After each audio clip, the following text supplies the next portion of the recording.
What should my New Year's resolutions be? It's what we're talking about today on the eCentral Business Show. I'm John Naylor, joined by Toph Evans. Toph, thanks very much for sticking it out with us here, mate. You're a marathon man.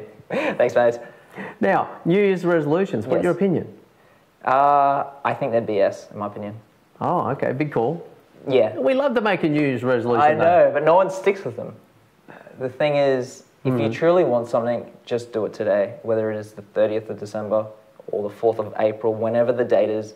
Because if you're in October and you're, I'm going to start this in January 1st, you could be going like, what's the quote by Charlie Munger? It's like, oh no, Warren Buffett. It's like the chains of habit are too light to be felt until they're too heavy to be broken. So when you go, when you're going too deep in a bad habit, it's going to take you a lot longer to get out. So just start today. So start small instead of waiting to New Year's the 1st of January, because sometimes we're a little bit intoxicated and it seems like the greatest idea, let's do it. And we're too hungover the next day and then we're like, nah, I'm not even going to bother. No, you didn't even didn't even get the day one under the belt. You're like, not going to drink ever again. Oh, okay, day one done. And, it's not even about drinking, but it's just setting the plan right. So, to me, if you really want the goal, figure out what the end game is you want, then work backwards, and then start small. So a great book is One Thing by Gary Keller, and he has this. And he's like one of the top real estate guys in the world. And he has this practical exercise, like I've used it multiple times. Or Stephen Covey is a very good example. Think of the end game in mind and then reverse engineer it to the point where you can do, I can do this today. So you're impatient with what you can do today, but you're patient with the process. Or Gary Vee talks about macro and micro. Yeah, sure. So before you know it, you're going to build so much momentum that it's not going to feel like work anymore because you've built the habit in. So a habit can instill about 66 days. It used to be 21, but University College London said it's 66. 21 is to kind of get the rhythm going. 66 is to kind of embed it. That's genuine 3 months. Yeah. Genuine. Oh, that's about 2 months actually. 2 and a bit. Oh, you sure? Yeah. Yeah. So you want to, as long as you're doing it every day, but you want to do things small. You don't want to go straight in too big, or else you might get a little bit traumatic. And I know what it feels like to be on both sides, where you just, it's okay to go for the big fish, but you work your way up to the big fish too. Sure.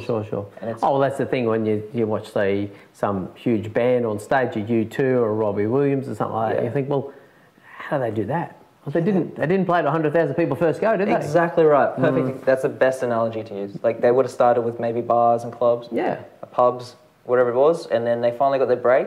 But it wasn't even their break. That's only the start. Like U2, just escalate type thing. U2's a very good example. Like they've been around for decades, and how much they're still progressing. Now they're at the top of their game, but they're still looking at ways to go bigger and bigger. That's the thing. It's like you're the LeBron James, and LeBron James he catches so much flack in basketball, but the guy's always at the top of his game. So that's awesome. Like I don't think it's good to think you've made it. And now that could be saved for another talk, but. To me, I think, New Year's resolutions are BS. If you want something, just start it today, but start small, and then just focus on how can I be a little bit more great tomorrow? Yeah, sure. How can I make it a little bit? Now, how about we've talked about, and this is sort of tying the bow around the previous 2 videos, where we talked about what if you don't, what if you do. So around this process, so we even say let's forget the new year, let's start now on this thing. I guess let's talk about just that sort of thing. So let's take an example like, some sort of fitness goal would be relevant in terms of you. So let's talk about the regret factoring. I love that term. I've never heard that one yet, but what if you don't take that first step towards fitness, I guess that's something that you'd say is you got to get going. Fitness is like my number one, or health in general, health from a holistic point of view, mental and physical. Fitness is obviously one of the key components in that. I make that number one priority, and like Richard Branson says it best. The guy has like 300 companies. He started 500, but he has a lot of companies. And he always gets asked, what is the number one thing that you can tell me? What's the one thing? He's like, work out first thing. Because if you don't have good health, how are you meant to make good decisions? Yeah. It's a very good point. It's very common to hear about guys that are very wealthy, whether they've got 8, 9 figures, however much money they have, but they've normally got some sort of fitness regime. But let's talk about the regret factoring around that, because that's where I want to touch on, is that, hey, if you don't keep your fitness, then it's going to leave you. And I'm on a fitness kick that's going to last the rest of my life. I made the you use it or you lose this year. That's it. So I guess that's a regret factoring around that. Now, how about the what if you do type type frame, you know, if we use that perspective and reframe. So what if you do just make a decision, do take that first step and start to get fit? You know, there's that whole perspective and reframe about the possibilities, yeah? Yeah, I think it's the world becomes your oyster. Now you've got your whole mindset is now shifted. Now it's inversely proportional, but you've got a plethora of new opportunity of how you can take it. And it's whatever you want to be perceived as. If we're going fitness, it's like, it's whatever the end goal is. It depends on who you are as a person. For me, I want to be one of the most prolific endurance runners or just ultra endurance athletes. Yeah. That's my goal. Oh, you definitely start on that quest. In fitness, yeah. So like, some people just want to be they want to be known as the weekend warrior, or they want to be just fit enough for their newborns and that. I know people that have done that and now they've lost 40 kilos. Because they got curious. Yeah, they got started and they're like, oh, I'm liking this, because strangers even coming up to me and going, you're looking good, man, and we've never met. You know, that's when you're making good progress, when a stranger comes up to you and you're like, you look good, or you're like, they can just sense your character traits. I don't think I've had that yet.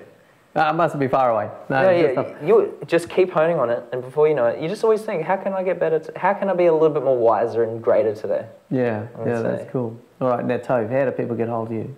Yeah, sure. So I'm all over social media as Toph.Evans or Toph-Evans, depending on what. T-O-F-E, yeah? T-O-F-E, yep.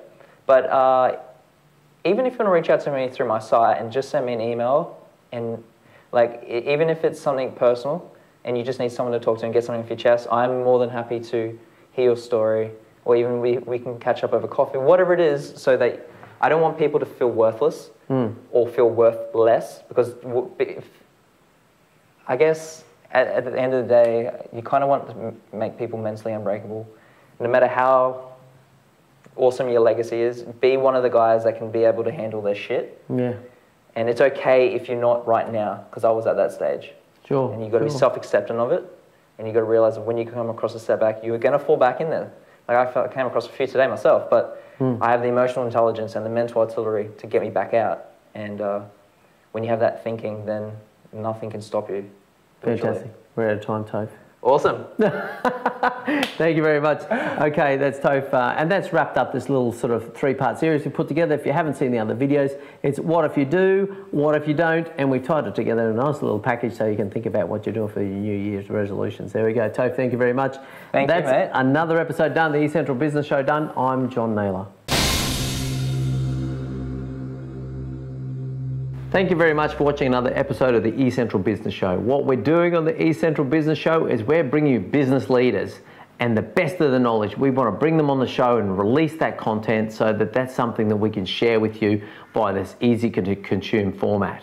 So you can follow us across LinkedIn, Facebook, YouTube, Twitter, Google+, or just regularly visit the eCentral.com.au/show website. Pick out the best things for you and educate yourself on that premise.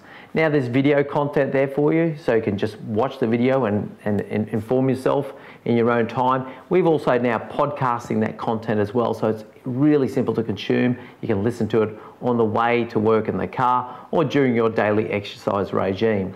Beyond that, we're also looking to connect with business experts. So if you consider yourself to be an expert in your field, please make contact so we can schedule you in and have you come on the show, so you can release your content and increase your brand across our format.